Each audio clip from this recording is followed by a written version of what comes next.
Deixa eu só aqui começar a gravação aqui. Vou começar então a nossa conversa agora, que aqui a gravação já iniciou, tá? Pessoal, boa noite mais uma vez. Perdão pelo atraso, mas eu precisei reiniciar meu computador para que ele parasse de travar. Na verdade, ele nem parou de travar, ele deu uma diminuída aqui nas travadas dele, mas pelo menos permite com que a gente faça esse nosso bate-papo. A gente hoje se propôs a conversar sobre alguns princípios de diagnóstico diferencial em patologia radiográfica bucomaxilofacial. Né? É claro que a gente não consegue, numa conversa de 1 hora e pouco, esgotar o assunto, isso é impossível. Né? A gente vai ver que precisa de muita coisa, a gente precisa reunir muita coisa para conseguir fazer o diagnóstico diferencial da maneira correta. Tá? O intuito dessa nossa conversa é a gente começar a pensar nessas coisas que a gente precisa, nesses conhecimentos que a gente precisa reunir para poder a gente conseguir fazer a elaboração, né, de um correto diagnóstico diferencial a partir das imagens que nos aparecem. Tá? E aí, na primeira parte, a gente vai falar um pouco sobre esses princípios, sobre a questão de como é que a gente raciocina para poder fazer diagnóstico diferencial, e depois a gente vai trabalhar alguns casos clínicos. Tá? Esses casos clínicos, obviamente, de artigos, né, em que a gente já tenha o diagnóstico fechado, e no primeiro momento a gente vai conversar sobre como a gente vai elencar as patologias de acordo com os exames por imagem que a gente visualiza, tá?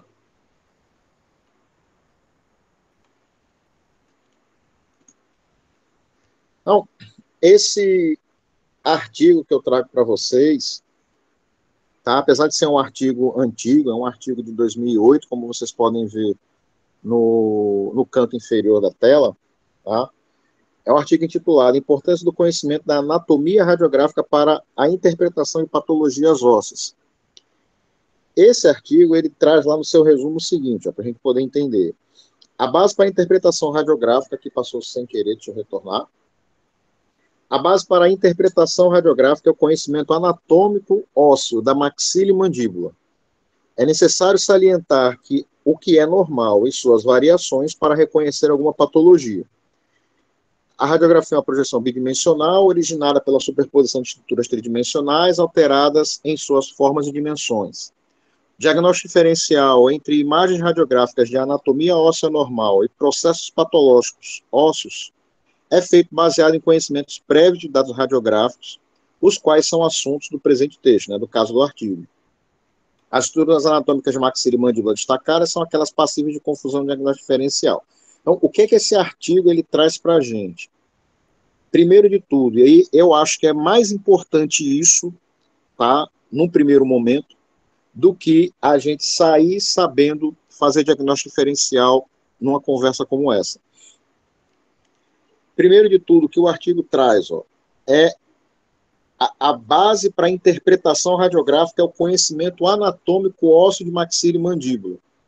E aí, a gente sempre, quando eu converso sobre interpretação radiográfica, patologia radiográfica bucomaxilofacial, a coisa que eu sempre bato em mente é, nós, enquanto clínicos, né, eu sou radiologista de formação, né, eu sou especialista em radiologia odontológica, mas partindo do raciocínio clínico, eu não sou obrigado, enquanto clínico, a olhar para uma imagem, tá, e fazer sair fazendo diagnóstico diferencial o tempo todo, tá?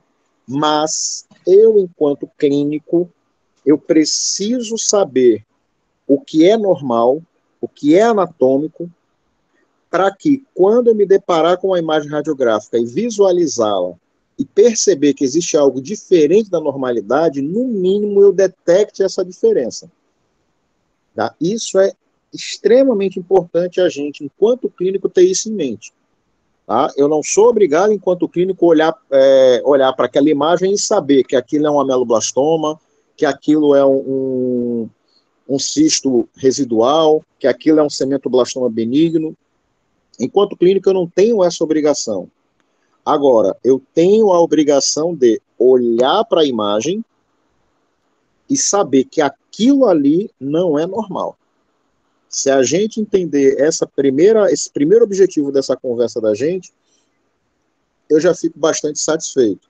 O primeiro objetivo nosso é esse, é fazer com que a gente entenda que é importantíssimo a gente saber a anatomia radiográfica, para que quando a gente receba uma imagem, olhe para ela e a gente saiba diferenciar o que é normal e o que não é normal.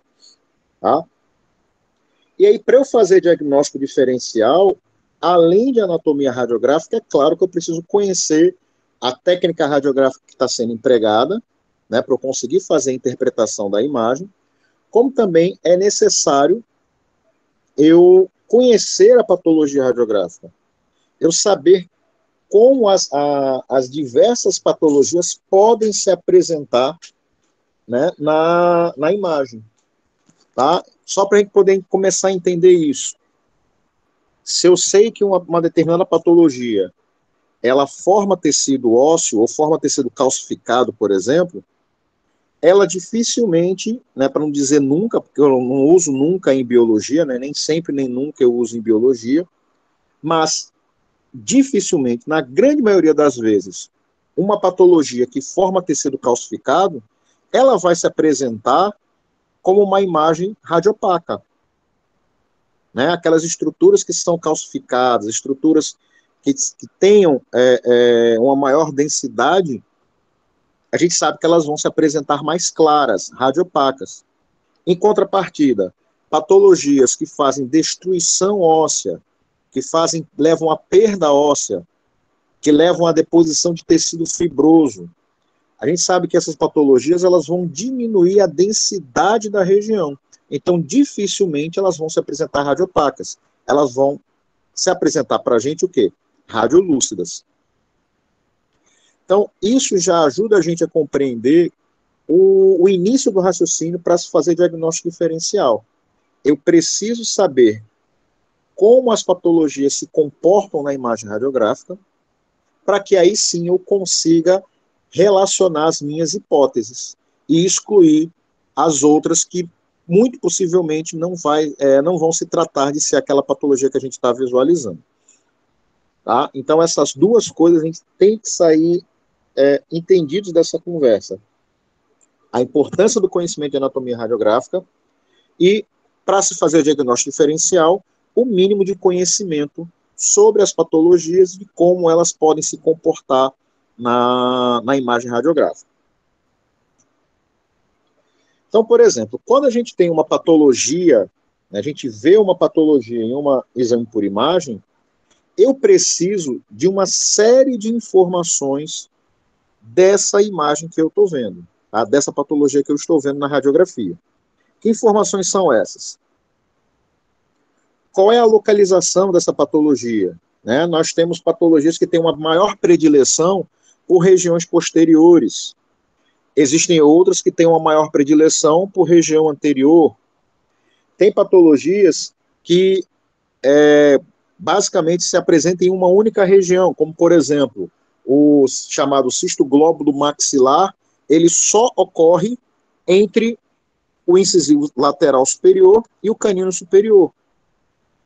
Você não vai ver cisto glóbulo maxilar em nenhuma outra região. Né? Você não vai ver cisto mandibular mediano em maxila, porque ele é mandibular. Você não vai ver cisto mandibular mediano acontecendo em região de ângulo da mandíbula, porque ele é mediano, ele ocorre na linha média. Então, se a gente souber a localização da patologia, já ajuda a gente a começar a raciocinar que patologia é aquela que a gente está visualizando. Extensão da patologia, né? De onde até onde essa patologia vai. A gente sabe que patologias, por exemplo, um odontoma, dificilmente ele vai abranger uma região muito grande. Ele pode abranger aí a região de 2, 3, até 4 dentes na sua grande maioria. Né? Principalmente os odontomas complexos que assumem formas maiores. Mas você não vai ver um odontoma se localizando em toda uma hemiarcada. Isso é muito difícil disso acontecer. Né? Se você tem um cisto periapical, por exemplo, que está envolvendo 3 dentes, geralmente o causador do cisto, né, aquele dente que necrosou e deu origem ao cisto, geralmente é aquele que está simetricamente no meio da lesão.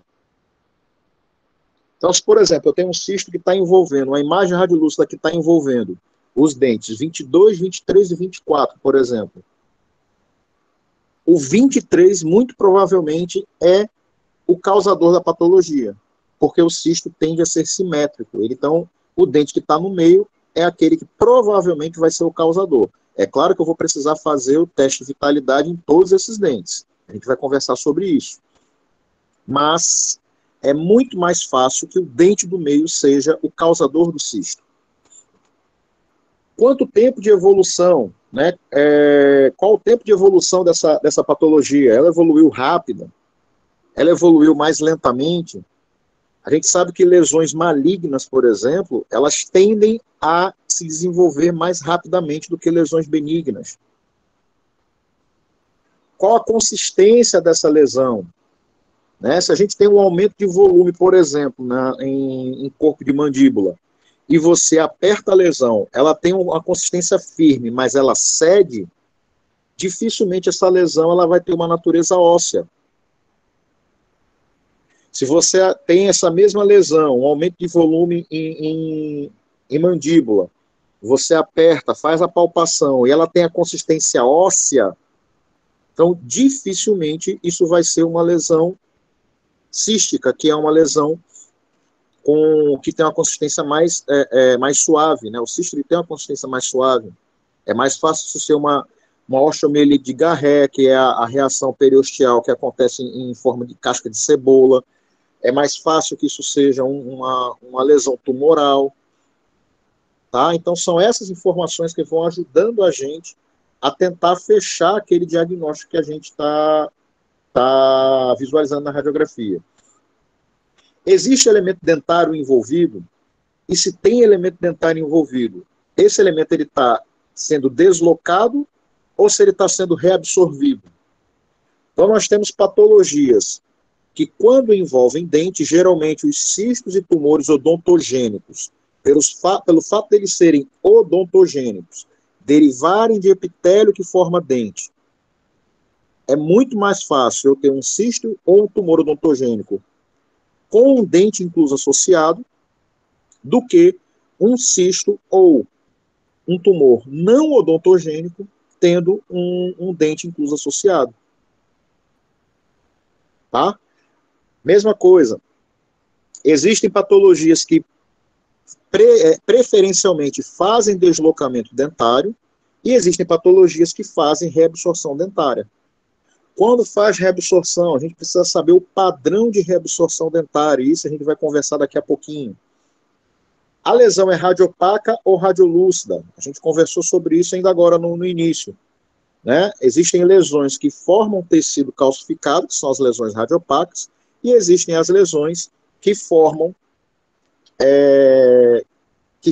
fazem destruição óssea. E aí são as lesões que vão se apresentar radiolúcidas na imagem radiográfica. Se ela for uma lesão radiolúcida, ela é unilocular ou ela é multilocular? Né? Porque se ela for... a gente sabe que existem patologias que preferencialmente são uniloculares e tem patologias que preferencialmente são multiloculares. Isso pode influenciar na terapêutica, né, no planejamento terapêutico. Então, por exemplo, um ameloblastoma unicístico, ele é tratado de uma maneira, enquanto que o ameloblastoma sólido ou multicístico é tratado de outra maneira. Tá? Então, isso ajuda a gente até no planejamento terapêutico. Né? O que você vai fazer com o paciente? Existe a formação de halo esclerótico ou não? Então, por exemplo, em patologias do periápice, cisto, granuloma e abscesso, Geralmente os cistos, isso não quer dizer que é sempre que vai acontecer, mas geralmente os cistos formam um halo esclerótico, né, um anel radiopaco ao redor da lesão, delimitando a lesão. Diferentemente do granuloma e do abscesso, que não formam esse anel radiopaco. Tá? Geralmente não formam esse halo esclerótico. O contorno é bem definido ou mal definido? A gente sabe que lesões que têm um contorno bem definido tendem a ter características benignas, enquanto que as lesões com contorno mal definido tendem a ter características de malignidade, né? Ou características de alta agressividade, ou características de serem infiltrativas, tá? Como, por exemplo, o ameloblastoma. A gente sabe que o ameloblastoma, para poder fazer o tratamento dele, a gente precisa ter uma margem de segurança para fazer a ressecção, para evitar a recidiva. É uma lesão que expande o cortical ou não? Nós temos lesões que preferencialmente destroem cortical e temos lesões que fazem crescimento, expansão da cortical. E existe conteúdo, né, dentro daquela lesão, tem algum tipo de conteúdo? Isso aqui a gente vai investigar geralmente nas lesões que tendem a ter características de serem lesões císticas. E aí, para saber se existe conteúdo e qual conteúdo tem ali dentro, a gente precisa aspirar o conteúdo daquela lesão. Né? Lembrando que se a gente está suspeitando que seja uma lesão de origem vascular, como o hemangioma intraósseo ou o cisto ósseo aneurismático, essa punção ela pode ser perigosa, porque você pode causar uma hemorragia intensa no paciente. Tá? Então, o diagnóstico clínico, junto com o radiográfico, precisa sempre ser feito de forma conjunta. Eu não posso fazer só o clínico, não posso fazer só o diagnóstico radiográfico. Eu tenho que andar com os dois. Então, para a gente começar a entender esse raciocínio, né, como é que funciona essa questão do diagnóstico diferencial. Eu tenho aqui um modelo, tá, de mandíbula, e vamos supor que nós temos uma lesão que está ocorrendo nessa região posterior de mandíbula. Tá? Uma imagem radiolúcida multilocular em região posterior de mandíbula. Ora, que patologias a gente pode pensar, tá, para que sejam as nossas hipóteses diagnósticas quando a gente está diante de uma imagem radiolúcida multilocular em região posterior de mandíbula? A primeira delas, o ameloblastoma. Tá? Por que ameloblastoma? Porque o amelo pode ser uma imagem radiolúcida multilocular e ele gosta de acometer região posterior de mandíbula. Então, é uma hipótese plausível de ser o diagnóstico. Mixoma odontogênico, que também é uma imagem radiolúcida, forma imagem radiolúcida multilocular em região posterior de mandíbula. Lesão central de células gigantes, também é uma patologia que pode formar imagem multilocular em região posterior de mandíbula. O ceratocisto odontogênico, né, que ele foi ceratocisto, virou tumor odontogênico queratocístico e voltou a ser ceratocisto odontogênico na classificação da patologia. Também entra como diagnóstico diferencial, porque o ceratocisto é uma lesão que forma a imagem radiolúcida multilocular em região posterior de mandíbula. O fibroma ameloblástico também pode ser uma patologia que forma imagem multilocular em região posterior de mandíbula. Tá? O que vai jogar a favor do fibroma ameloblástico vai ser a idade do paciente. Tá? Enquanto, por exemplo, que o ameloblastoma é mais comum em pacientes acima de 30 anos, o fibroma ameloblástico ele é mais comum na primeira década de vida. Né? A criança que tem os dentes permanentes ainda em desenvolvimento, né, nos seus 0 a 9 anos de idade. É uma outra informação que a gente precisa ter para fazer o diagnóstico diferencial, a idade do paciente. existem patologias que têm predileção por faixas etárias mais avançadas e tem patologias que têm predileção por faixas etárias as mais iniciais, né, as menores, como primeira e segunda década de vida. Pode ser também o hemangioma intraósseo, que também é uma patologia que forma uma imagem multilocular em região posterior de mandíbula. Tá? Então, esse slide é para mostrar para a gente como é que a gente pensa. Eu vou ver as características da imagem e vou começar a elencar que patologias formam esse tipo de imagem. Essa. As outras eu não vou considerar. Tá? Por exemplo, se aqui é uma imagem multilocular em região posterior de mandíbula, imagem radiolúcida multilocular em região posterior de mandíbula, eu posso pensar em odontoma? Não. Por que eu não posso?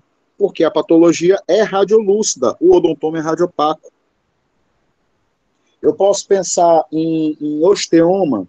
Não, não posso, porque o osteoma é uma patologia que forma tecido calcificado. Tá? Então é dessa forma que a gente faz o raciocínio para o diagnóstico diferencial. Eu vou vendo as características da lesão, a sua localização, os dados do paciente, e a gente vai começando a elencar aquelas que possivelmente podem ser a patologia, e a gente vai deixar de lado aquelas que dificilmente a patologia vai se comportar daquele jeito. Então, aqui uma figura só para ilustrar a localização, a porcentagem de localização de ameloblastoma, por exemplo. Tá? O ameloblastoma, ó, a região de predileção do ameloblastoma é a região posterior de mandíbula. Tá?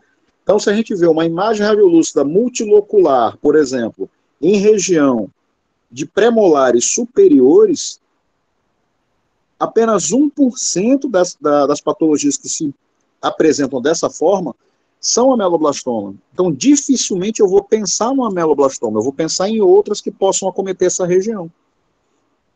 Tá? Então, isso é para ilustrar o que a gente conversou agora. Um dos fatores que a gente leva em consideração é a região que está acometendo, que está sendo acometida pela patologia.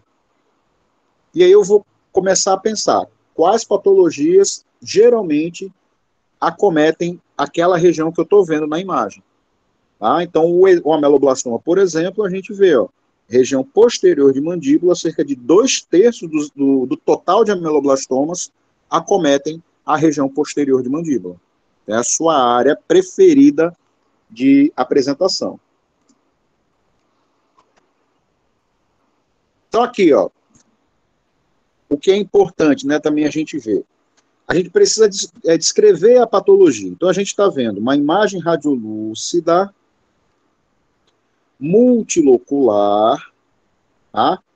Em região de corpo mandibular, né? Estendendo-se da região do 33, esse é o canino, até a região de 37. Ela é bem delimitada, né? A gente consegue perceber praticamente toda ela, onde ela se encontra. E ela causa o quê? Ó? Reabsorção dentária. Ó. Não causou deslocamento, não, o envolvimento dentário aqui foi fazendo reabsorção da raiz. Tá? E aí, essa patologia daqui, se apresentando desse jeito para a gente, ela é o ameloblastoma. Ah, Eduardo, eu li em vários locais que o ameloblastoma não reabsorve dente. E eu concordo. Normalmente, o ameloblastoma ele não reabsorve dente. Tá? Ele não faz reabsorção dentária. Agora, quando a reabsorção é desse jeito, em ângulo reto, tá? Parece que alguém botou o dente em cima de uma mesa, pegou um cutelo, aquela faca grande de açougueiro, e deu um golpe na raiz aqui para poder separar a raiz. Igual a gente corta salsicha, por exemplo. Tá? Então, essa reabsorção em forma de ângulo reto, ela é característica do ameloblastoma. Tá? Então, São essas informações que a gente precisa conhecer para poder formular a nossa hipótese diagnóstica. O ameloblastoma dificilmente, né, não é comum ele fazer reabsorção dentária, mas quando ele faz é desse jeito. Tá? É nesse padrão de reabsorção em ângulo reto. Eu até costumo dizer, eu costumo brincar, que quando eu vejo uma imagem radiolúcida associada à ápice radicular, e eu vejo esse padrão de reabsorção aqui em ângulo reto, eu já me arrepio na hora. Porque muito provavelmente eu estou diante de um ameloblastoma. Tá?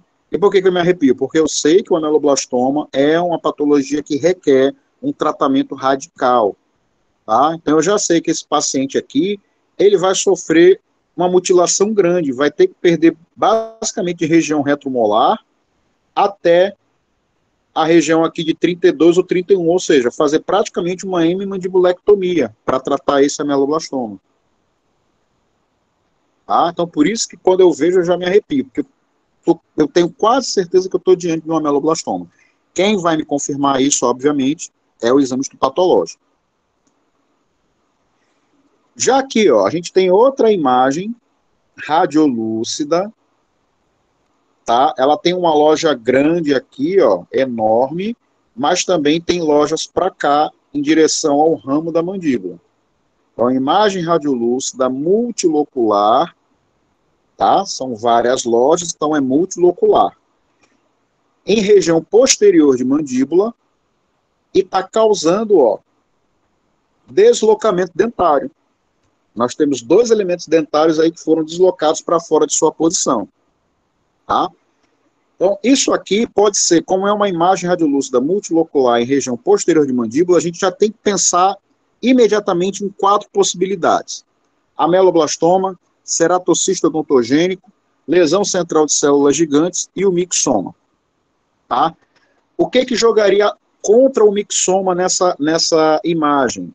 Dificilmente, toda vez eu vou falar isso, tá, pessoal? Dificilmente ou geralmente, eu nunca vou falar nunca e sempre aqui. Não tem como a gente falar nunca e sempre em biologia. Né? Vocês vão ver que eu vou falar geralmente, na grande maioria das vezes, via de regra, tá? Ou dificilmente, tá? Eu nunca vou me expressar com vocês aqui para falar de uma característica de uma lesão, eu vou dizer sempre e nunca. Então, o mixoma, dificilmente, ele vai fazer uma loja óssea desse tamanho. Geralmente, o mixoma faz lojas ósseas menores. Então, isso aqui já joga contra o mixoma por conta disso. A mesma coisa a lesão central de células gigantes. Ela geralmente faz lojas um pouco menores do que isso aqui. Tá? Então, a gente está diante ou do ameloblastoma ou do ceratocisto odontogênico.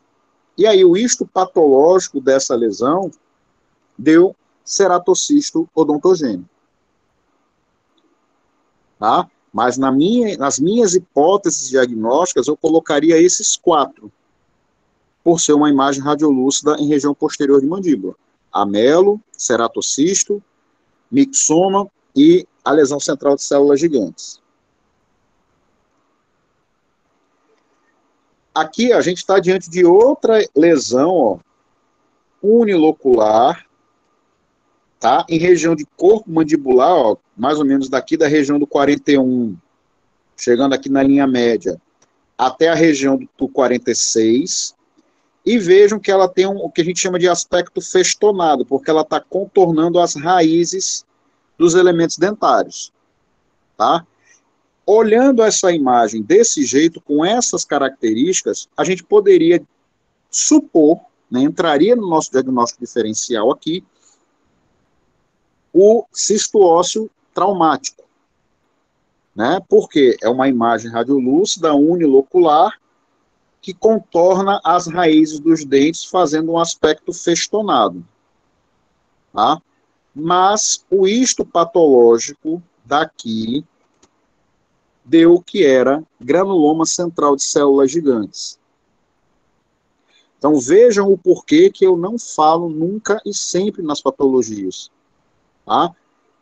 Dificilmente o granuloma central de células gigantes faria uma imagem como essa aqui, unilocular, uma imagem desse tamanho unilocular.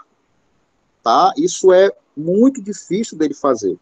Só que esse granuloma central de células gigantes, ele imitou radiograficamente o cisto ósseo traumático.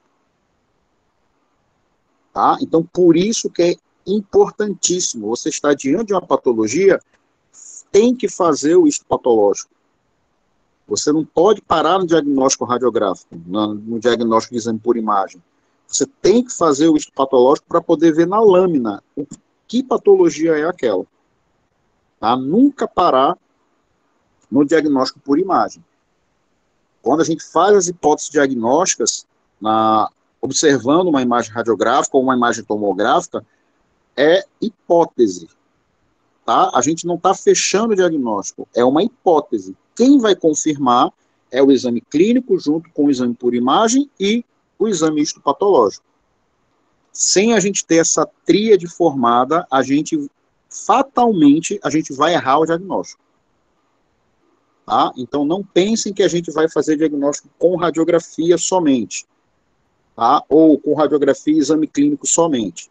O diagnóstico correto ele tem que ser feito com a tríade, exame clínico, exame por imagem e o exame histopatológico.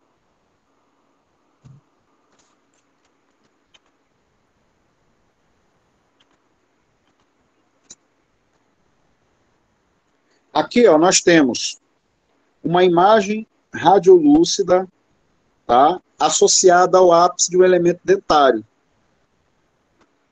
E a gente vê aqui alguns focos radiopacos, algumas coisas radiopacas no interior da lesão. Já na radiografia à direita de vocês, isso fica mais evidente. É outro paciente, tá? E fica mais evidente. Uma imagem radiolúcida associada ao ápice de um elemento dentário com a formação de tecido calcificado. Então, esses dois, tá? Essas duas radiografias, elas são exemplos da displasia cementária periapical. Tá? A displasia cementária periapical é aquela patologia que acomete o periápice, principalmente dos elementos dentais anteriores e inferiores, né, sobretudo os incisivos inferiores, tá? E que podem formar tecido calcificado no seu interior, a depender do estágio de maturação. Quando a gente tem a lesão somente radiolúcida, é o estágio 1, né, o estágio ainda em desenvolvimento. Quando a gente tem uma imagem radiolúcida e radiopaca, como essa radiografia da direita de vocês, uma imagem mista, a gente fala que é o estágio 2 de desenvolvimento da displasia cementária. E o terceiro estágio é quando a lesão ela é totalmente radiopaca. Tá? Ela já tem uma ampla formação de tecido calcificado. O que é mandatário aqui, para a gente poder fazer diagnóstico diferencial? Viu uma imagem radiolúcida associada ao ápice de um elemento dentário, é mandatário você fazer o teste de vitalidade. Tá? Por mais que você olhe para essa imagem aqui, por exemplo, da direita de vocês, que é uma imagem que tem cheiro de displasia cementária, gosto de displasia cementária, cara de displasia cementária, mesmo assim, você tem que fazer o teste de vitalidade para descartar de vez que isso não seja uma patologia de origem endodôntica. Tá? Porque isso aqui pode muito bem ser uma osteomielite com a formação de um sequestro ósseo. Tá? Então eu preciso fazer o teste de vitalidade para excluir a necrose desses elementos dentários que estão envolvidos na lesão. Tá? Então, é outra coisa que a gente precisa gravar. Viu uma imagem radiolúcida associada ao ápice de um elemento dentário, é mandatário você fazer o teste de vitalidade, para excluir a possibilidade que a gente esteja diante de uma patologia de natureza endodôntica. Tá? E aí, no caso da displasia cementária periapical, os elementos dentários envolvidos, eles vão apresentar vitalidade. Tá? Eles apresentam vitalidade. E aí, questão de prova, questão de concurso.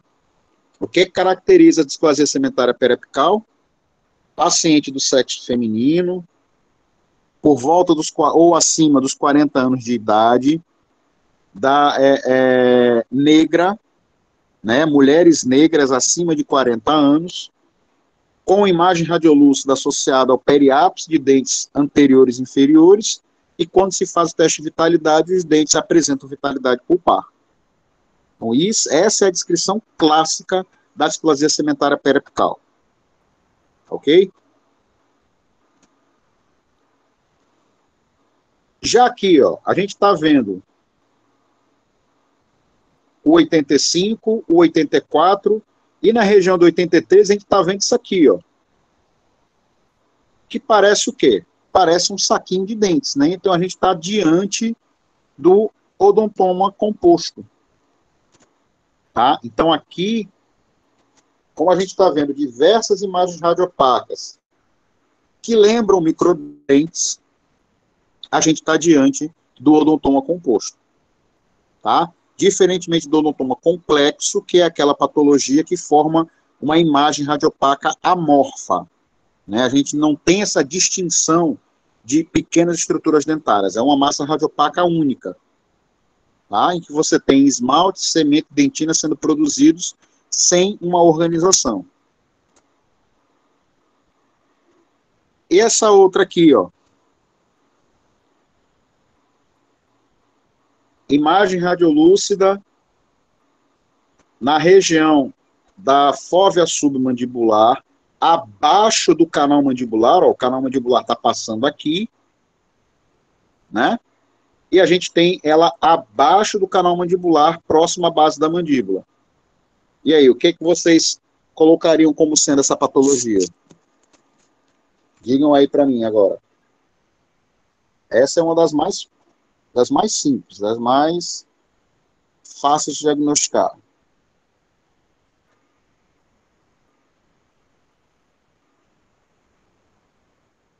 O que vocês acham que seja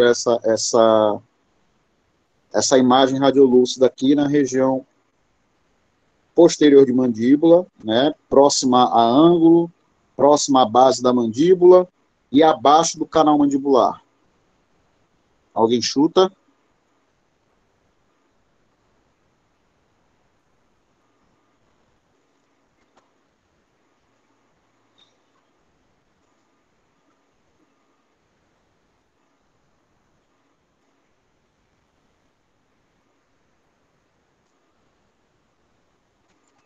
Ó, primeiro de tudo, a gente precisa pensar em patologias que sejam o quê?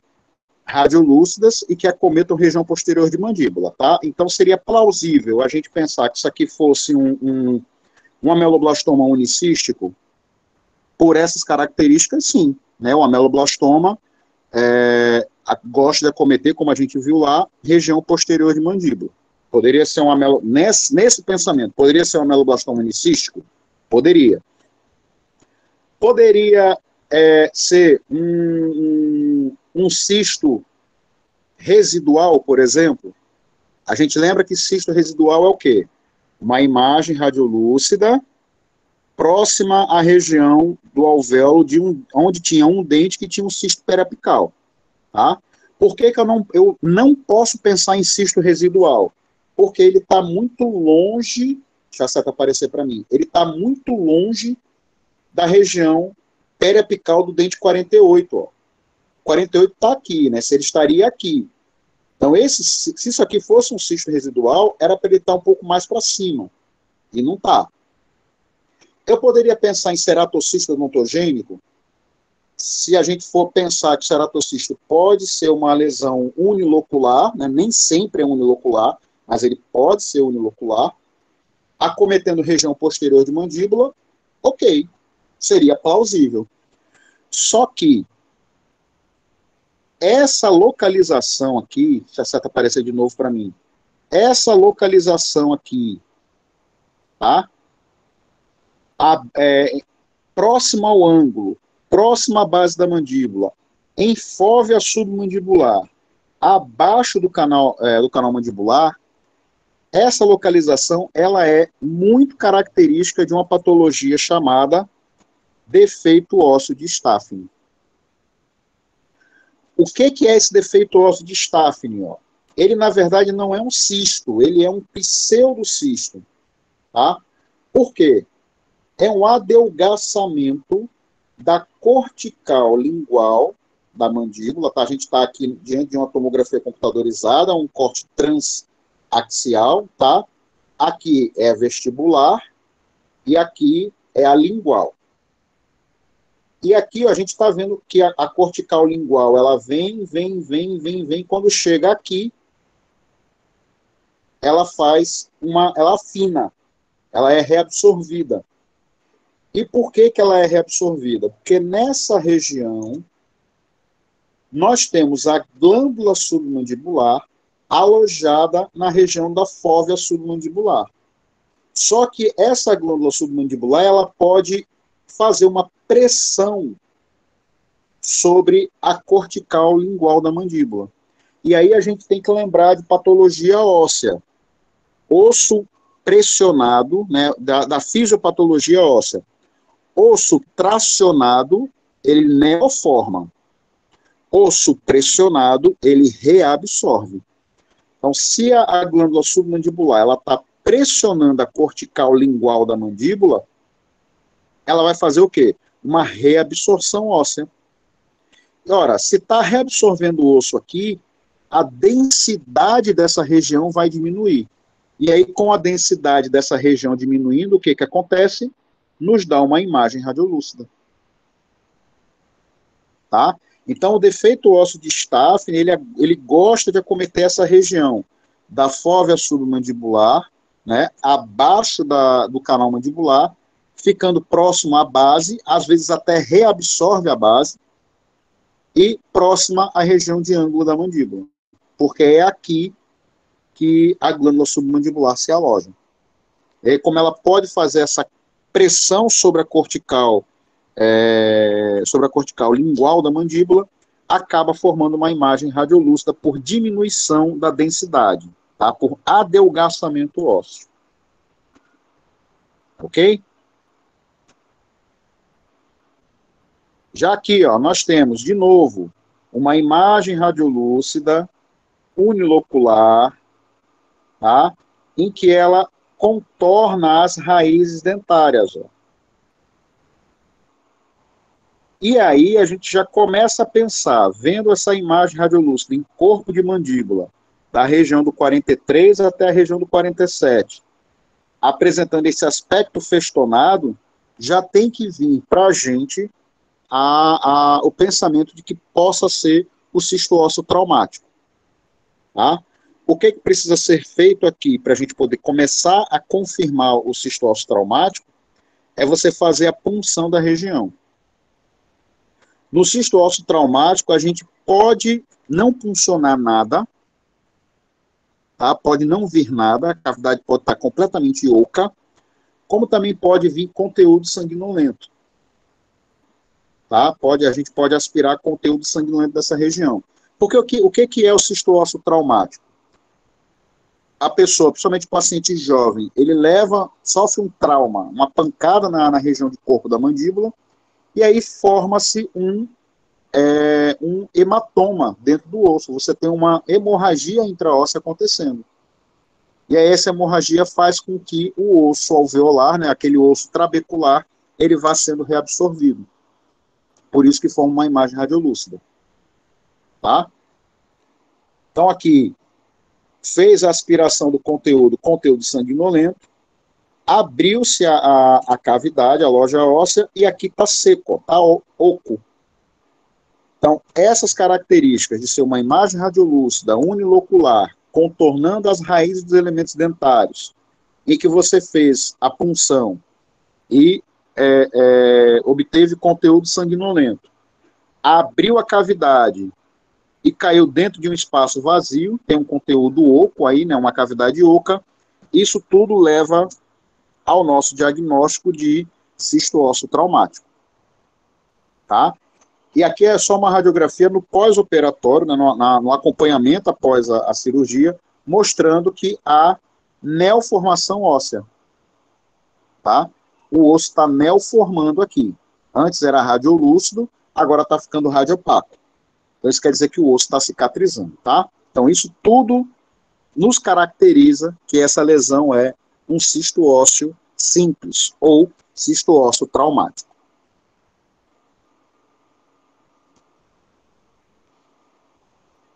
Outra patologia, ó, a gente está aqui observando intraoral, a gente percebe que esse elemento dentário aqui, ele está meio fora da sua inclinação, né? O dente 12, ele está meio fora da sua inclinação. E a gente percebe essa bolinha aqui, ó. Essa bolinha aqui é por onde está extravasando secreção purulenta. Isso nós chamamos de parúlide. Né? Isso nós chamamos de parúlide. Então, aqui, a gente está diante de um processo, tá? Potencialmente um processo de origem endodôntica. Tá? Potencialmente um processo de origem endodôntica. Quando a gente olha pelo palato, a gente vai observar o palato desse paciente, comparando o lado direito com o lado esquerdo, a gente consegue perceber um abaulamento do palato. Olha como aqui está diferente, esse lado aqui, ele está diferente do outro lado. A gente consegue perceber que nessa região aqui está inchado. Tá ok? Essa região aqui ela está abaulada, enquanto que aqui não. Aqui a curvatura da abóbada palatina está preservada. Então a gente consegue perceber que essa patologia faz aumento de volume. Tá? Radiograficamente, olha o que a gente encontra. Ó. Uma imagem radiolúcida enorme, bem grande, tá ok? Envolvendo periápice da região aqui, ó, do 14, do 13, do 12 e do 11. Tá? E o 21 aqui também tem uma imagem radiolúcida aqui, mas essa aqui é só dele. Essa aqui não está se comunicando com essa grande, não. Tá? Então, a gente está diante de uma imagem radiolúcida, tá, associada ao periápice dos dentes 14, 13, 12 e 11. Tá? É mandatário, então, o quê? Eu fazer o teste de vitalidade de todos esses elementos dentários, para que eu possa, de fato, tentar descobrir quem é o agente causador dessa lesão aqui, para a gente confirmar que é uma lesão de natureza endodôntica e identificar quem é o dente que está causando isso. Como se trata de uma imagem radiolúcida, deixa eu voltar aqui. Não passa não, peraí que ele está passando, não está respondendo ao comando, agora está retornando aqui. Ó, como se trata de uma imagem radiolúcida unilocular, em que a gente está vendo que ela é bem delimitada, ela tem a tendência de formar aqui, ó, uma corticalização ao redor da lesão, isso aqui joga muito a favor de que se trate de uma lesão cística. Tá? Então, estamos provavelmente diante de uma lesão cística. Se a gente está suspeitando que é uma lesão cística, a gente pode fazer a punção. E aí, na punção, veio esse líquido, ó. Tá? Um líquido amarelo citrino. Esse líquido amarelo citrino, ele é característico de quê? De uma lesão cística de natureza inflamatória. Tá? Ora, essa informação é muito importante para que a gente possa descartar, por exemplo, que se trate de um ameloblastoma unicístico. O ameloblastoma, se a gente fizer a punção, tá, vai vir um líquido mais esbranquiçado.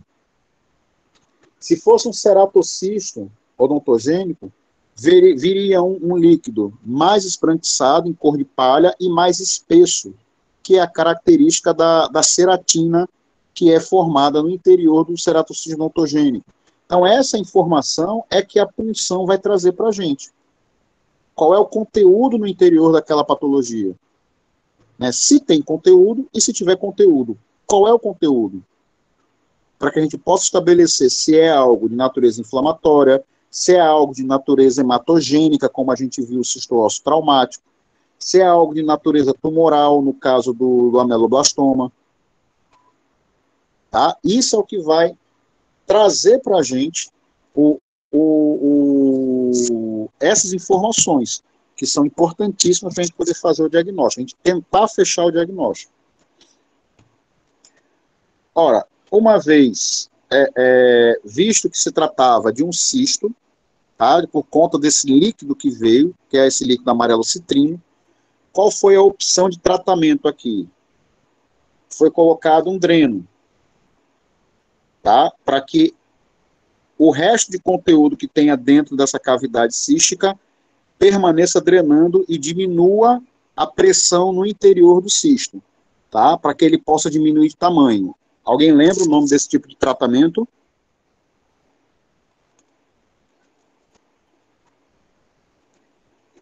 Quando você abre uma janelinha ou coloca o dreno em uma cavidade cística para continuar drenando o seu conteúdo e diminuir a pressão no interior do cisto, para que ele diminua de tamanho. Vocês lembram o nome desse tipo de tratamento? Alguém chuta?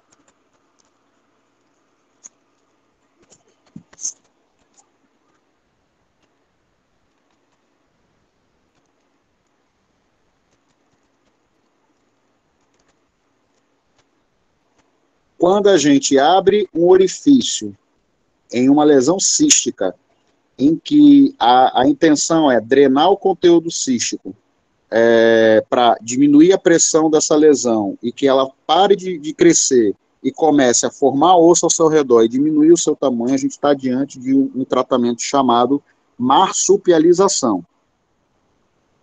Tá? A gente está diante de uma marsupialização. Então, o intuito dessa marsupialização é exatamente diminuir o tamanho do cisto para facilitar a sua remoção. Né? A gente sabe que toda lesão cística precisa ser removida. Como era um dente com bastante estrutura, foi feito o tratamento endodôntico do elemento 12, né? Depois do teste de vitalidade, descobriu-se que ele era o dente que estava necrosado, então fez o tratamento endodôntico do elemento 12, e posteriormente foi feita a enucleação desse cisto, tá? A remoção da lesão cística. Então aqui só ilustrando, né, a cirurgia, o acesso à região, tá? O rebatimento de retalho, o acesso à região do cisto, e aqui a cavidade, tá? Depois da remoção do cisto, ok? Foi feito também, nesse caso, foi feito também o tratamento endodôntico do dente 13, e a gente percebe, ó, a presença de um negocinho branco aqui próximo ao ápice radicular desses dois elementos. Isso aí é o MTA, né, aquele cimento que é muito utilizado para fazer a chamada obturação retrógrada. Né, você selar o ápice, né, do elemento dentário, né, faz o tratamento endodôntico via ápice e sela o ápice com o MTA. Tá? É o que a gente chama de obturação retrógrada. E aí, com o tempo, viu-se a neoformação óssea acontecendo. Ó. O que antes era tudo radiolúcido, agora está ficando já bem radiopaco. Então, aqui a gente estava diante de um cisto periapical. Tá? Diagnóstico do cisto periapical, ele é baseado nisso, de ser uma imagem radiolúcida, que pode formar essa corticalização ao redor, e você tem um dente necrosado associado a ele. Quando você faz a punção, você coleta esse líquido citrino, tá? Esse líquido amarelo citrino, que é característico de uma lesão cística. E aqui, só para ilustrar, né, o cisto periapical, ele pode surgir, né, através da necrose da polpa. Essa necrose, ela pode ser via trauma, pode ser também por cárie, né, a cárie dentária necrosando a polpa, atingindo a polpa, formando sua necrose, e aí com o processo infeccioso acontecendo, a gente tem o estímulo dos chamados restos epiteliais de Malassez, né, lá na região periapical. E aí esses restos epiteliais, eles começam a se multiplicar, eles são estimulados a multiplicar, vão multiplicando, multiplicando, e o centro da lesão, que deixa de receber suporte nutricional, né, por conta da vascularização que vai ficando periférica à lesão, ele começa a degenerar, e aí vai formar um conteúdo líquido no seu interior, formando então o cisto periapical. Tá?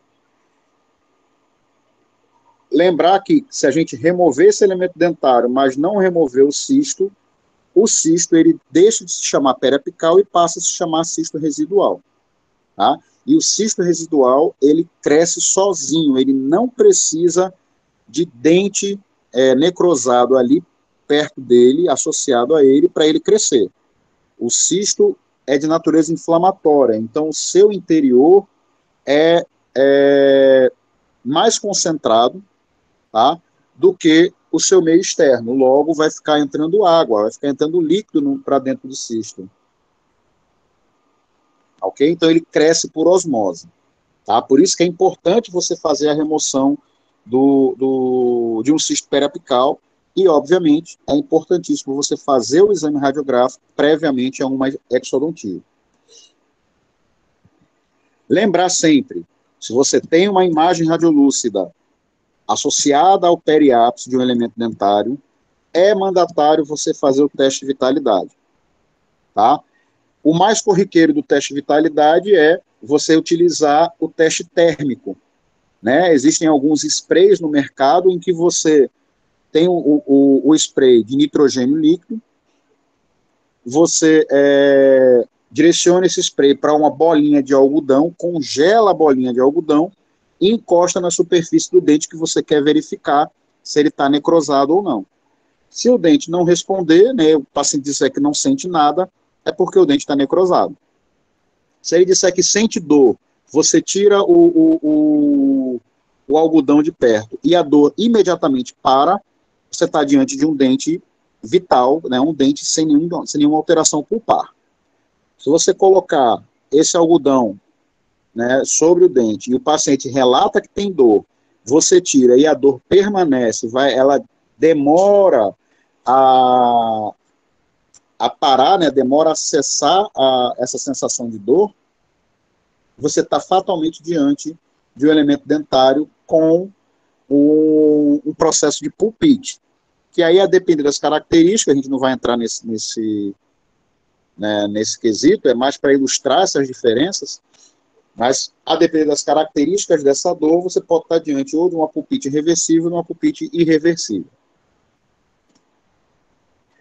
Uma opção que a gente pode ter, tá? Eu não quero comprar o spray congelante, não tem problema. Você pode pegar luvas, por exemplo, tá? Encher os dedos de luva com água e colocar no congelador. Tá? E aí você vai ter algumas pedrinhas de gelo para você encostar na superfície dentária e fazer o teste térmico. Tá? É uma alternativa viável. Não é prático, né? O mais prático é você ter o spray, porque ele já está na mão. Se você, por exemplo, esquecer de colocar água para congelar, você não vai ter o gelo para fazer o teste térmico. Tá? Já com o spray ali na mão, não. Você já faz na hora o teste térmico. E aqui, ó, a gente está diante, né, de um corte axial de tomografia. Tá? A gente está vendo aqui a mandíbula, como se fosse uma vista oclusal da mandíbula. E a gente está vendo essa alteração enorme, ó. Tudo isso aqui é essa patologia, em que a gente está vendo, né, como se fosse uma explosão isso aqui, como se fossem vários rabiscos, tá? Como se lembrasse os raios de sol quando a gente está diante de um céu que está meio nublado e os raios de sol passam pelas nuvens e formam aquele rajado, né, aquela luz rajada. Essa imagem, ela é muito característica de uma patologia chamada osteosarcoma. Tá? Então, algumas patologias, elas têm o seu diagnóstico, por vezes facilitado, porque elas apresentam características que são inerentes a ela. Tá? Que dificilmente outras patologias vão apresentar aquela característica.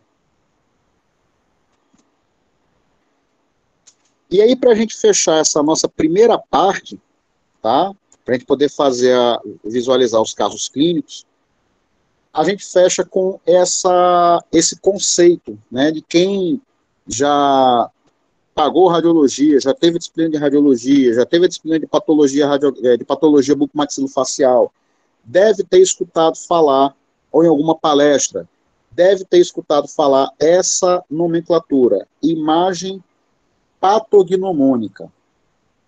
O que quer dizer isso? A imagem é chamada de patognomônica quando ela é uma imagem radiográfica que é característica de uma determinada lesão.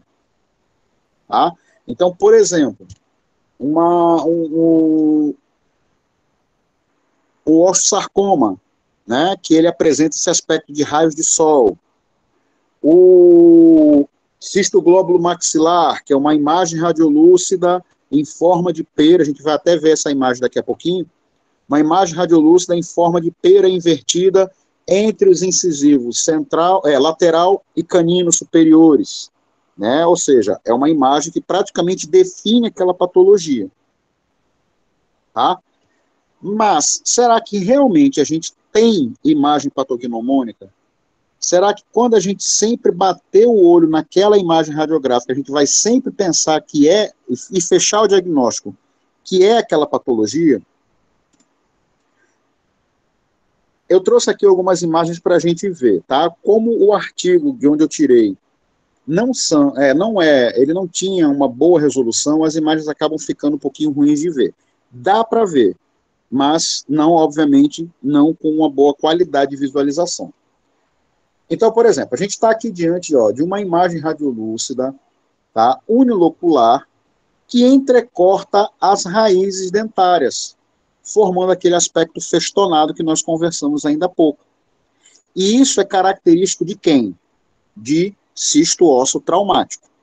A gente viu isso naquele caso em que houve a punção de conteúdo sanguinolento, né, que era uma imagem radiolúcida que contorna as raízes dos elementos dentários. Então, isso aqui seria uma imagem característica patognomônica do cisto ósseo traumático. Aqui, a gente está diante de uma imagem radiolúcida multilocular, tá? Com elemento dentário incluso, em que a gente poderia pensar o quê? Que isso aqui poderia ser um ameloblastoma, poderia ser um ceratocista odontogênico. Né? Lembrar que o mixoma também poderia ser, mas o mixoma faz loculações menores, e a lesão central de células gigantes normalmente faz também loculações menores. Poderia ser um desses quatro? Poderia. Tá? Aqui, essa imagem, ela é bem clássica para a gente lembrar do que é imagem patognomônica. Imagem radiolúcida, tá, em região anterior de maxila, na linha média de maxila, entre os incisivos centrais superiores, com o aspecto de coração, porque há a superposição aqui, da espinha nasal anterior, tá? E aí essa imagem é uma imagem patognomônica, de uma imagem característica do cisto do ducto nasopalatino. Tá? Então a gente viu o quê? Cisto ósseo traumático, um possível ameloblastoma ou ceratocisto odontogênico, cisto do ducto nasopalatino. Essa da esquerda de vocês, extremamente fácil da gente tentar fazer o diagnóstico dela, né? Imagem radiolúcida associada ao periápice de um dente que estava necrosado, né? Se ele teve tratamento endodôntico, muito provavelmente ele tinha necrose aqui, tá?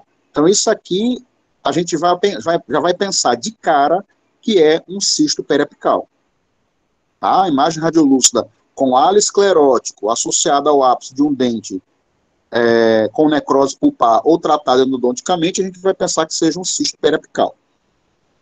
À direita de vocês, a tal imagem radiolúcida que a gente falou agora, imagem radiolúcida em forma de pera ou de gota invertida, tá? Isso tudo aqui é a lesão que eu estou circundando, tá?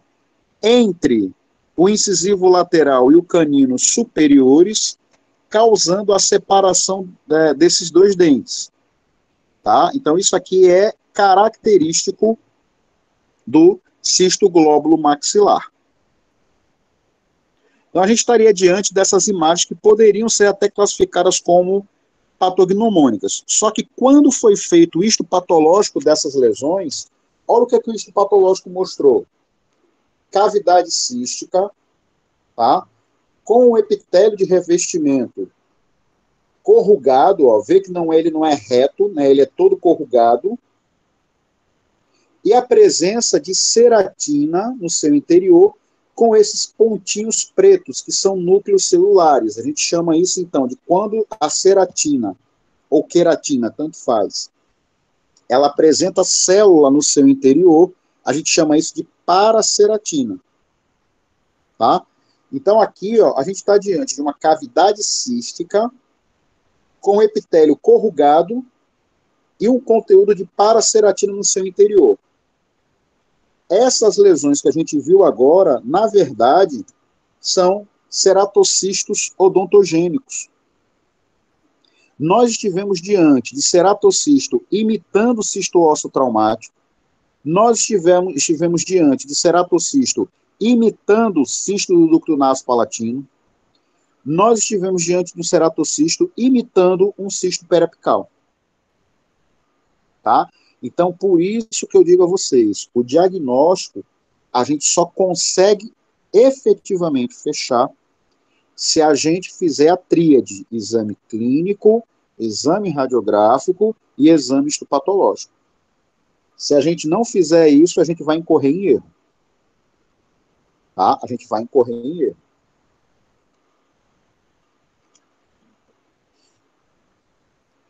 Até aqui, tudo tranquilo com o que a gente conversou? Alguém tem alguma dúvida, alguma pergunta, alguma colocação, alguma coisa a falar para a gente poder fazer a análise dos casos clínicos?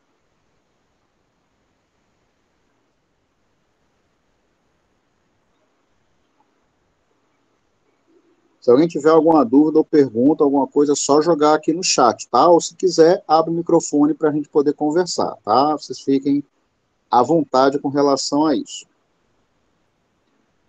Vamos seguir em frente, então. Caso surja alguma dúvida, é só jogar no chat que a gente trabalha. Vamos ver, então, alguns casos clínicos, né, para a gente poder exercitar, entender como é que a gente trabalha a questão do diagnóstico diferencial. Olha lá. Esse paciente é um paciente que apresenta, ó, várias lesões, tá? Pigmentadas, elevadas, na pele de rosto, tá? Tudo isso que está envolvido aqui são as lesões que eu estou falando, tá? Lesões pigmentadas elevadas em pele de rosto. E ele apresenta, ó, uma imagem radiolúcida aqui, na linha média, vindo para a região do dente 35. Outra imagem radiolúcida aqui, tá?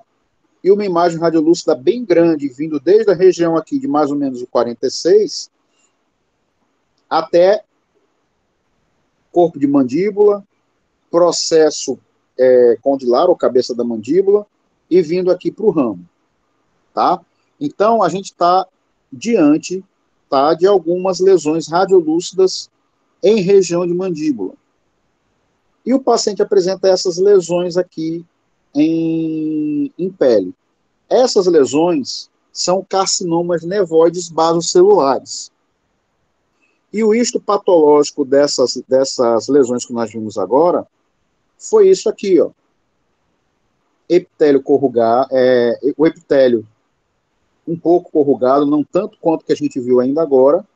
Tá? Isso aqui, na verdade, é a lâmina do carcinoma nevoide basocelular, tá? Os carcinomas que foram vistos ali na pele. E aqui é a lâmina dos cistos, tá? Ó, uma cavidade cística com luz, tá? E o epitélio da cavidade cística corrugada, Então, nós estamos diante de carcinomas nevoides basocelulares, estamos diante, as lesões ósseas eram ceratocistos odontogênicos. Isso pode caracterizar uma síndrome. Que síndrome é essa?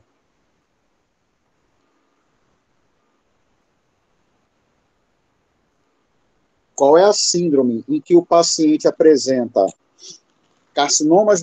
múltiplos carcinomas nevoides basocelulares e ceratocistos odontogênicos? Quem lembra?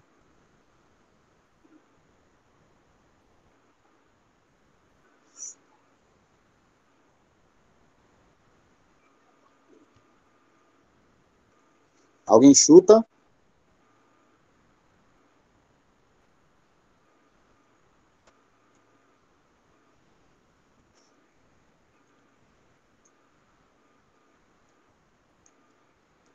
Quando o paciente ele apresenta essas lesões de pele, né, os carcinomas nevoides basocelulares e ceratocisto odontogênico, a gente está muito provavelmente, né, porque uma síndrome ela tem que ter no mínimo 3 sinais ou sintomas para caracterizar uma síndrome. A gente está provavelmente diante de uma síndrome chamada síndrome de Gorlin-Goltz, tá? Ou síndrome dos carcinomas nevoides basocelulares. O que é que vai fazer com que a gente feche o diagnóstico de síndrome? A gente precisa verificar outras coisas que o paciente pode apresentar. Então, esse paciente, ele também tinha costela bífida, tá, ó. Aqui, a segunda costela bífida, a terceira costela bífida, a quarta costela bífida, tá?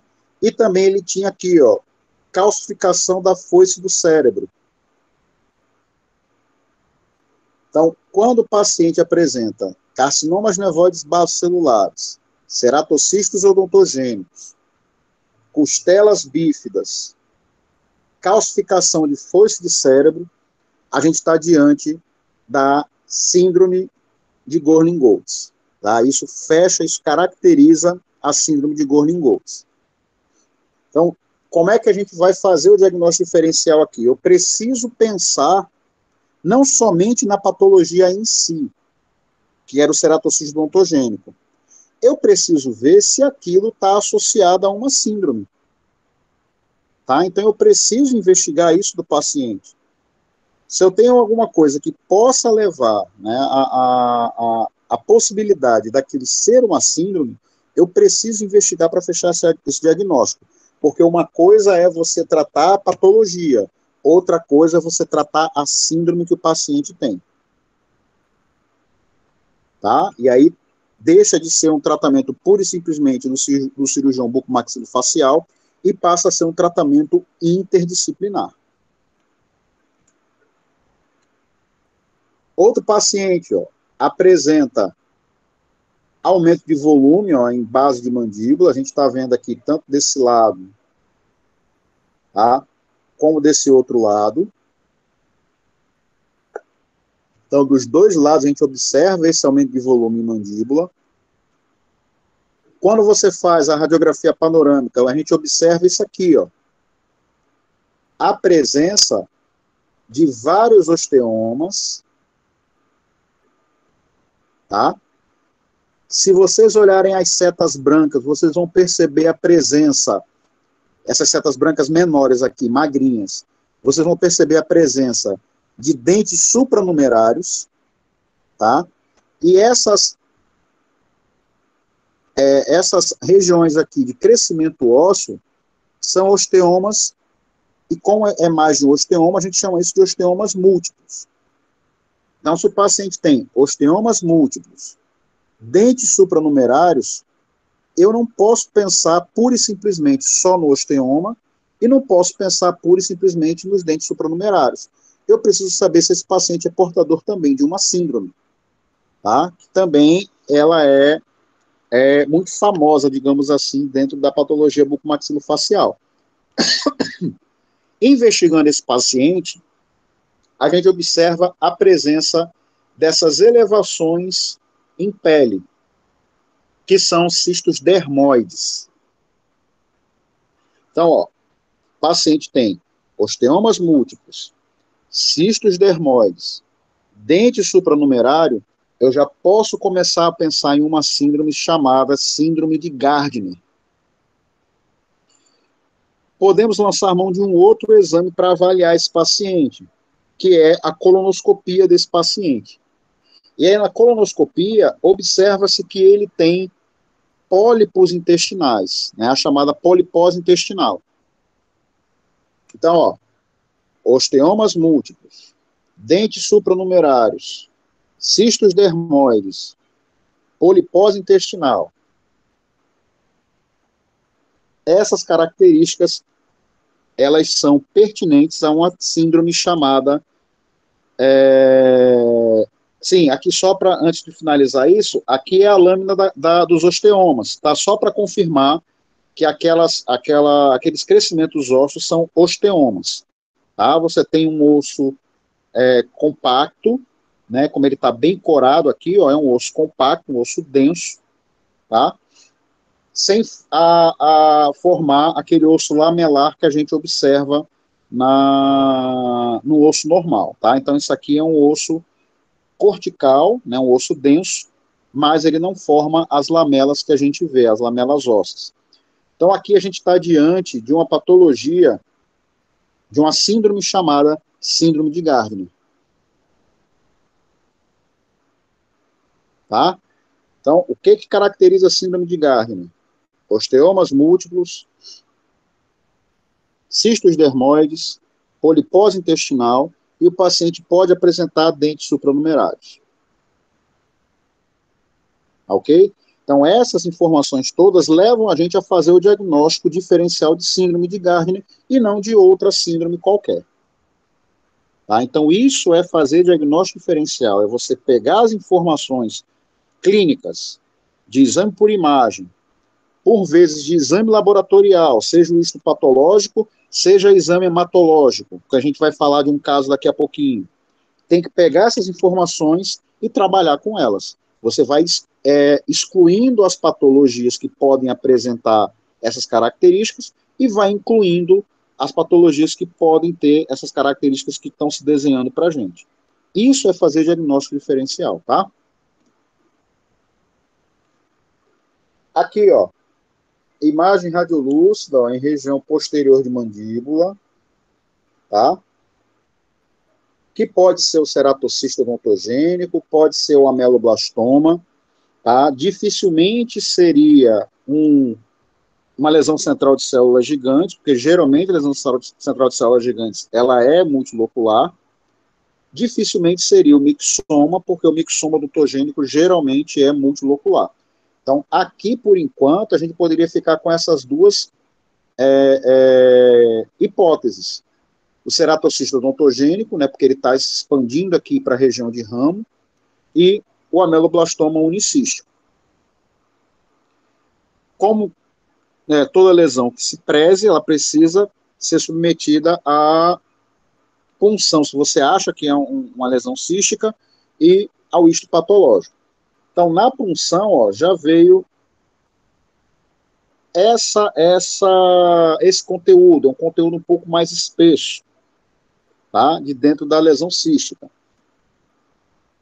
Aqui é a lesão removida, tá? Uma foto com a imagem da lesão enucleada, e o pós-operatório desse paciente, tá?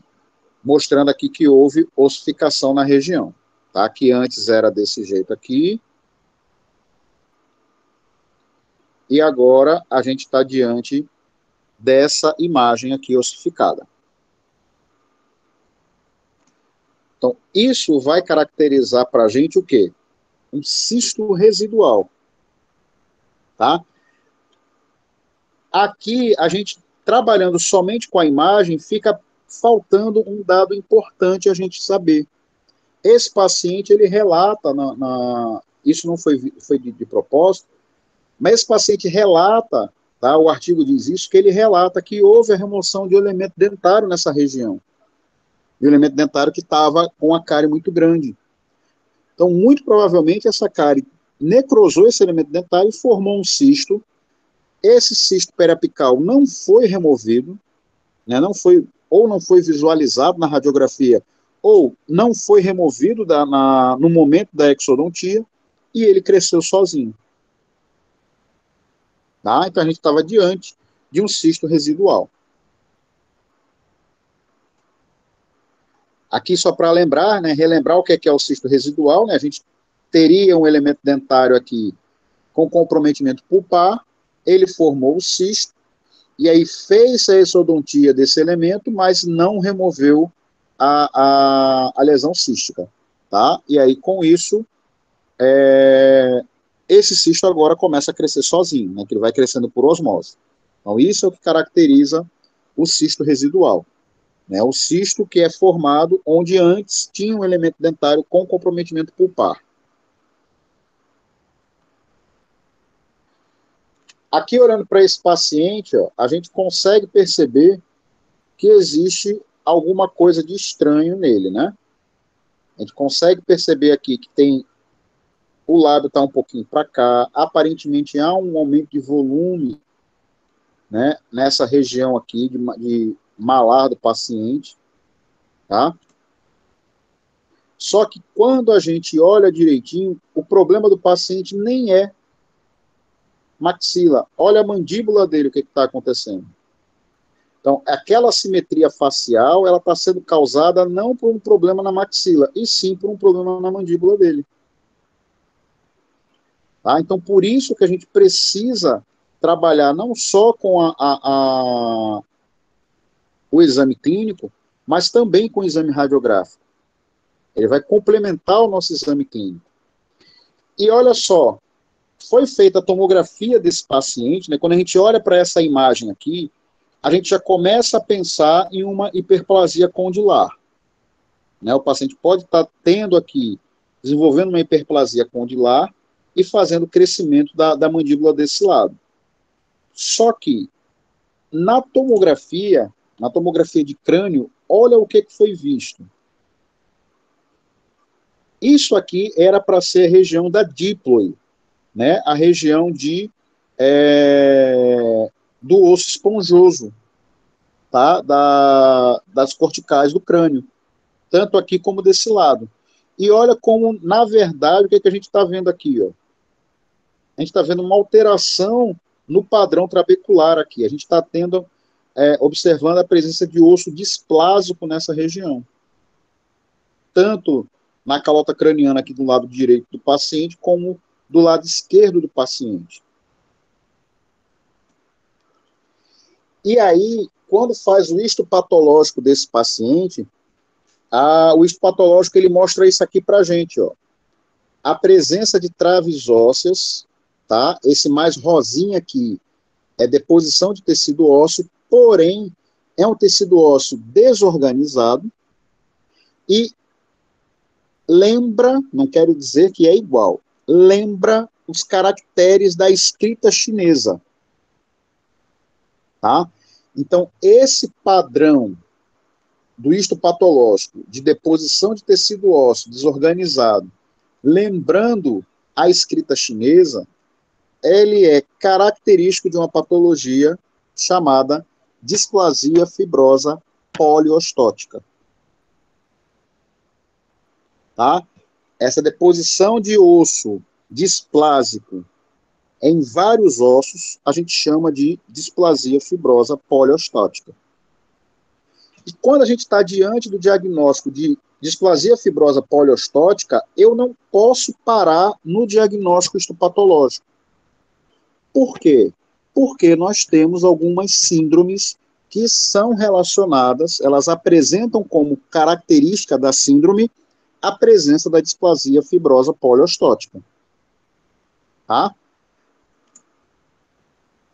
Então, o que eu vou ter que procurar no paciente? Primeiro de tudo, eu vou precisar examinar o paciente para saber se ele apresenta no corpo essas manchas, principalmente em tórax, dorso e membros superiores, tá? As chamadas manchas café com leite.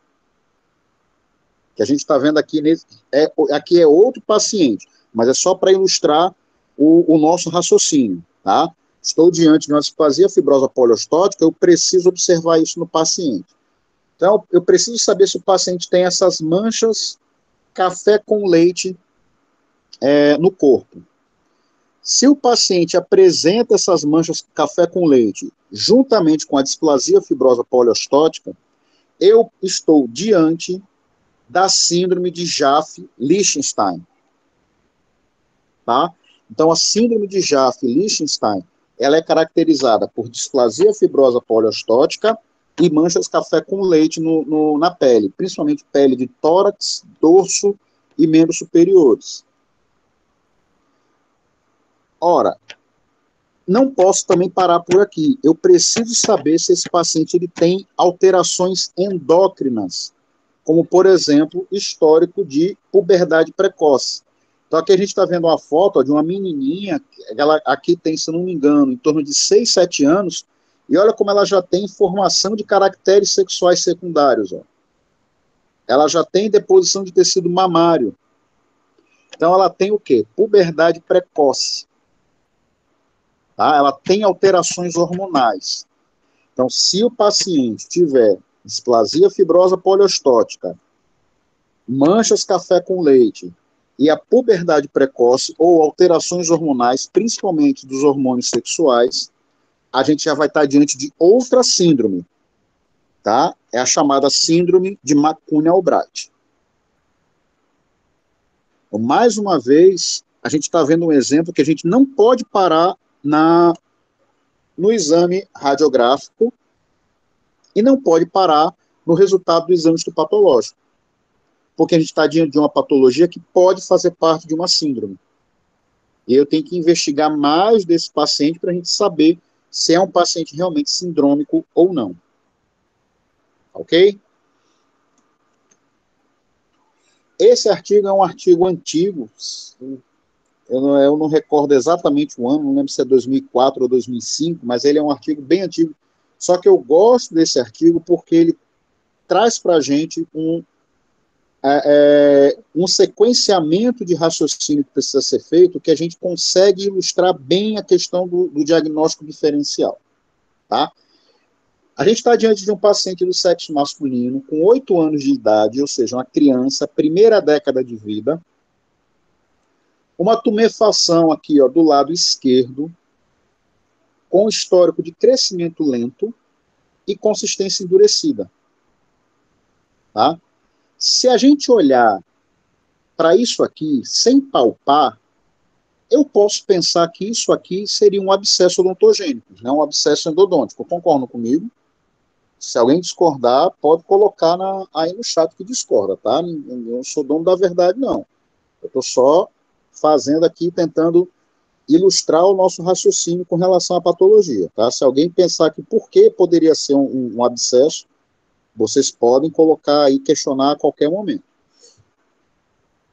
Tá? Só que na hora que se fez a palpação dessa região e tem a consistência endurecida, tá? Dura, parecendo osso, o abscesso não tem essa consistência parecendo osso, ele é uma consistência firme, tá? E que cede à pressão. Então, essa informação de consistência endurecida ela é importante para a gente. A gente vai excluir o abscesso da nossa hipótese diagnóstica. Eu já estou fazendo diagnóstico diferencial. Tá? Se eu só olho para o paciente, eu posso pensar que isso aqui é um abscesso, pelo tamanho dele, pela região, por toda a característica da face do paciente. Mas a partir do momento que eu palpei e senti consistência parecendo com osso, eu descarto o abscesso na hora. Porque o abscesso aqui é para ele estar firme, cedendo à pressão. Geralmente o abscesso é quente. Geralmente o paciente relata dor, e aqui o paciente não relata dor. Tá? Então, tudo isso começa a fazer com que a gente exclua o abscesso e comece a querer pensar em outras coisas, como, por exemplo, uma lesão tumoral. O que a gente precisa fazer aqui?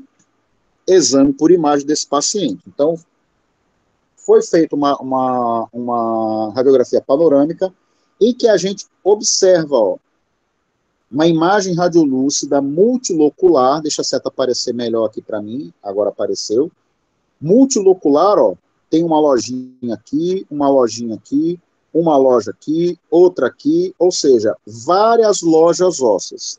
É uma imagem radiolúcida multilocular. Em região posterior de mandíbula. E a gente está vendo só de um lado, né? O outro lado aqui, o que parece ser uma loja de lesão, na verdade é o germe do dente 48 que está começando a se formar. Então a gente está diante de uma imagem de uma lesão que forma uma imagem radiolúcida multilocular na região posterior de mandíbula do lado esquerdo, não do lado direito. Formamos, então, as nossas hipóteses diagnósticas. Por ser uma imagem radiolúcida multilocular em região posterior de mandíbula, o que é que a gente precisa pensar? Ameloblastoma, a gente precisa pensar. Mixoma odontogênico, a gente precisa pensar. Granuloma central de células gigantes. Ceratocisto odontogênico. E, pelo fato de ser uma criança, o fibroma ameloblástico. Tá? Porque a gente tem até dente, ó, se eu vou voltar aqui, nós temos um dente em desenvolvimento associado a essa lesão. E o fibroma ameloblástico tem essa característica de estar associada a um dente que está em desenvolvimento. Então, nós temos essas 5 patologias, né, essas 5 patologias, para pensar em que possam ser as nossas hipóteses diagnósticas. O que é que eu preciso fazer agora para tentar confirmar essas minhas hipóteses? Eu preciso fazer o exame histopatológico. Faço o exame histopatológico desse paciente e a lâmina mostra para mim o seguinte: um intenso infiltrado inflamatório, tá? Um intenso infiltrado inflamatório. E nesse infiltrado inflamatório, se a gente olhar no maior aumento, a gente observa a presença dessas células aqui, ó, que são células grandonas, gigantes, com vários núcleos no seu interior. Uma célula gigante multinucleada. Tá? Então, a gente está diante de quê? De uma lesão que faz intenso infiltrado inflamatório, tem áreas de hemorragia, ó, esse vermelhinho mais claro que vocês estão vendo aqui, isso é hemácia. Então, tem áreas hemorrágicas. Isso é característico de uma lesão de natureza inflamatória. E de uma lesão de natureza inflamatória. E a gente tem aqui a presença de células gigantes multinucleadas. Então, essa lesão, tá, pela imagem radiográfica e pelo histopatológico, essa lesão ela é uma lesão central ou granuloma central de células gigantes. Certo? Só que, mais uma vez, eu não posso parar aqui no histopatológico. Por quê? Quando eu estiver diante de uma lesão central de células gigantes, eu agora vou pensar em outras patologias que podem apresentar a lesão central de células gigantes. Que patologias são essas, Eduardo? Isso pode ser a lesão central de células gigantes propriamente dita. Isso pode ser querubismo, porque o querubismo faz... a lesão do querubismo é um granuloma central de células gigantes. E isso pode ser também o tumor marrom do hiperparatireoidismo, que é quando o paciente tem uma alta atividade da paratireoide, e isso pode levar à formação de granulomas centrais de células gigantes. Tá? Então, pode ser qualquer uma dessas lesões aqui.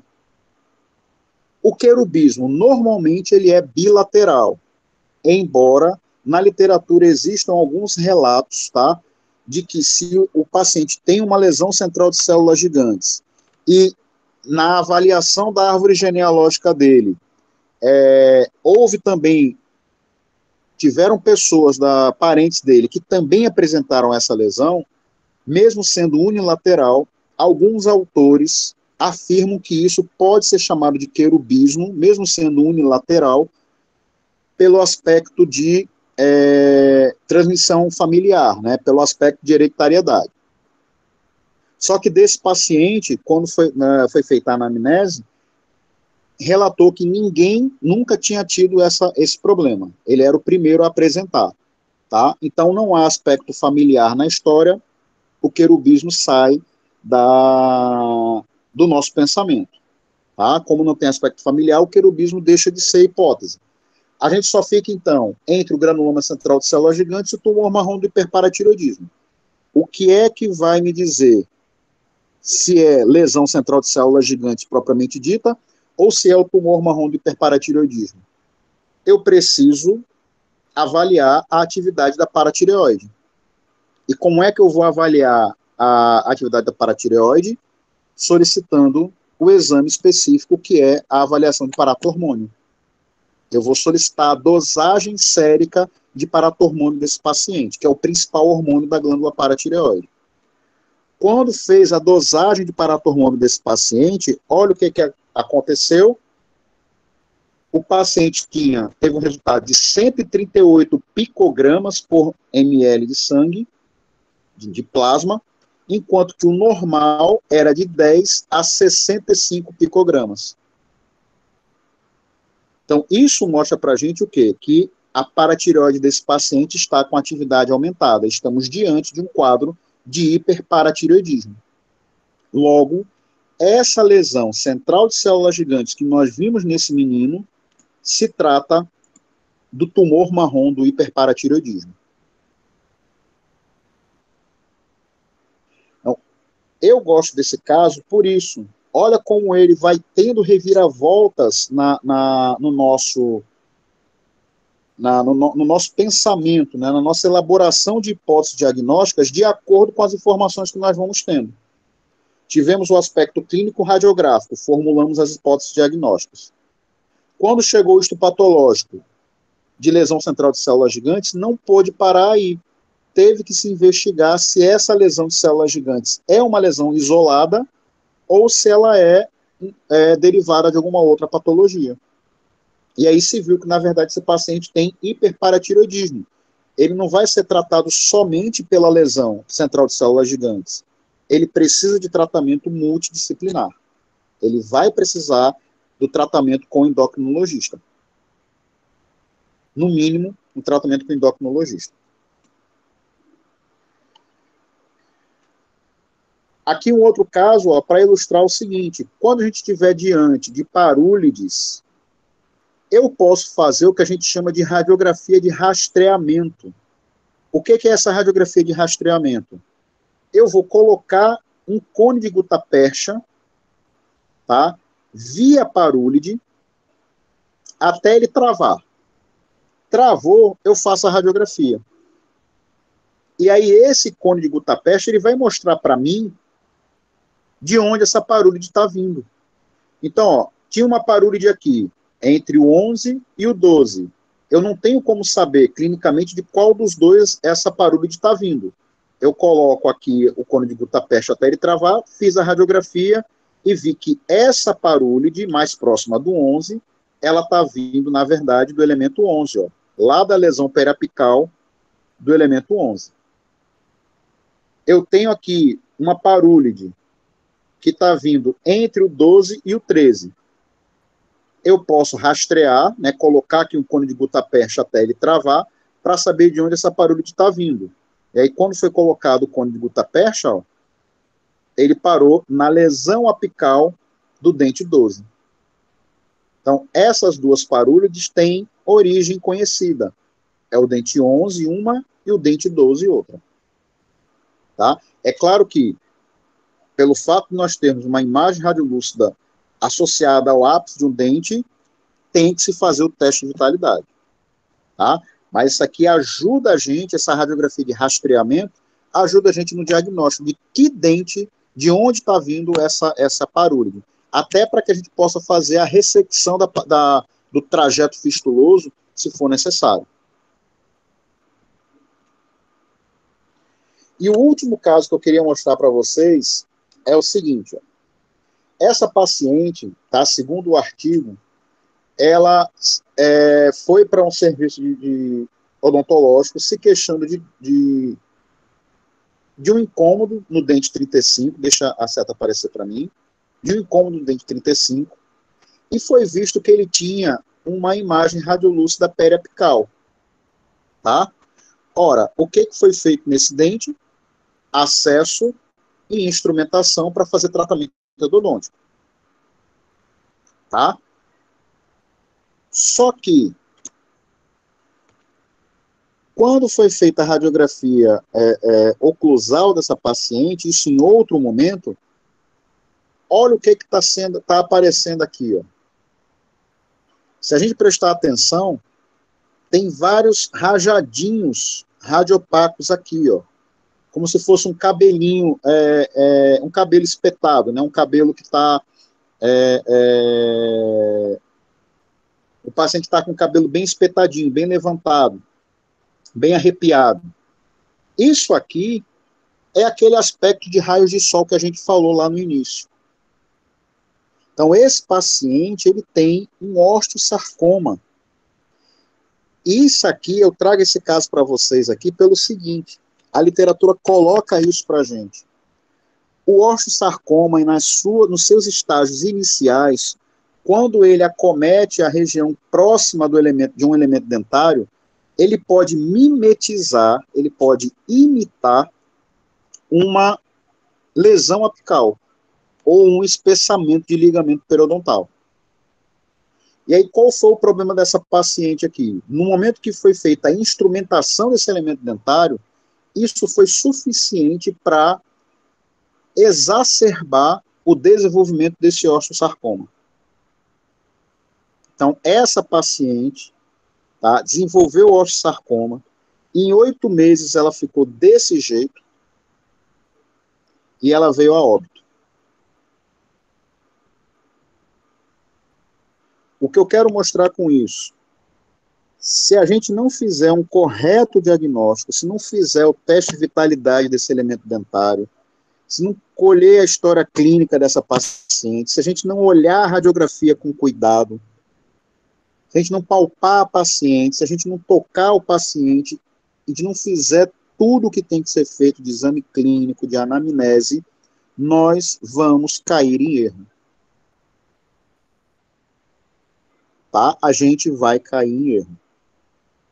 Então não adianta a gente querer fazer as coisas às pressas. Tem que se fazer com cautela, tem que se solicitar os exames, por mais que o paciente não goste, o paciente às vezes pode não querer fazer, como por exemplo a tomografia computadorizada que a gente precisa para fazer um tratamento com implante, por exemplo, né? E o paciente diz que não quer fazer a tomografia porque é muito cara, vai dizer, não vou fazer porque é um exame caro. Mas se você explicar que o exame é necessário para que você faça um correto planejamento, para que você não erre, ele vai fazer. Você não pode querer fazer o implante sem ter uma tomografia, sem ter um exame tomográfico à disposição.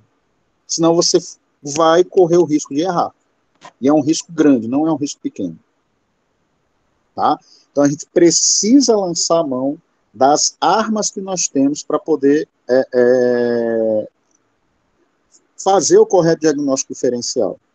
Tá? E aí, pessoal, isso está aqui só para ilustrar que era um osteosarcoma. Tá? No caso dessa paciente. E aí, pessoal, a gente chega ao fim da nossa conversa, tá? O planejamento era em torno de 1h40, foi o que mais ou menos nós fizemos, tá? Terminamos um pouquinho além das 9 horas por conta do início atrasado, né, que meu computador teve vida própria hoje, mas nós chegamos ao final da nossa conversa. E aqui a mensagem da nossa aula, né? Keep calm and make a differential diagnosis, né? Mantenha calma e faça o diagnóstico diferencial. Mais uma vez, o que é importante, o que é que eu quero incutir na cabeça de vocês aqui? Para que a gente faça diagnóstico diferencial, a gente precisa conhecer a anatomia radiográfica, saber interpretar a imagem radiográfica. E quando eu falo saber interpretar, não é só olhar para ela, é reconhecer a técnica, é saber o que que tecidos, que estruturas vão se apresentar como radiopacas, que tecidos, que estruturas vão se apresentar como radiolúcidas, que isso compõe o conhecimento de anatomia radiográfica, conhecer o mínimo de patologia radiográfica e, obviamente, a gente tem que trabalhar com aquela tríade que nós falamos. Exame clínico, quando eu falo exame clínico, é exame físico e anamnese. Exame por imagem e os outros exames complementares. Biópsia, histopatológico, e por vezes, como nós vimos naquele caso do tumor marrom do hiperparatiroidismo, por vezes, lançar a mão de exame laboratorial, né, exame de sangue. Tá? Então, se a gente tiver isso em mente, a gente consegue fazer diagnóstico diferencial. Primeiro objetivo nosso, lembrar da importância de conhecimento de anatomia radiográfica, para que, quando eu vir uma radiografia, eu olhe para ela e consiga saber se aquilo que está na minha frente é normal ou se aquilo que está na minha frente é anormal. Se eu souber isso, se eu tiver isso na minha mente, de olhar para a radiografia e olhar, isso aqui não é normal, vou encaminhar para, eu não sei o que é, vou encaminhar para alguém, para um bucomaxilo, para um estomatologista, você já está fazendo muito pelo paciente. Tá? Já ajuda demais no paciente você identificar que ele tem um problema e mandar para quem de direito. Tá? Hoje mesmo, só para ilustrar isso, deixa eu só finalizar aqui a gravação. Hoje mesmo,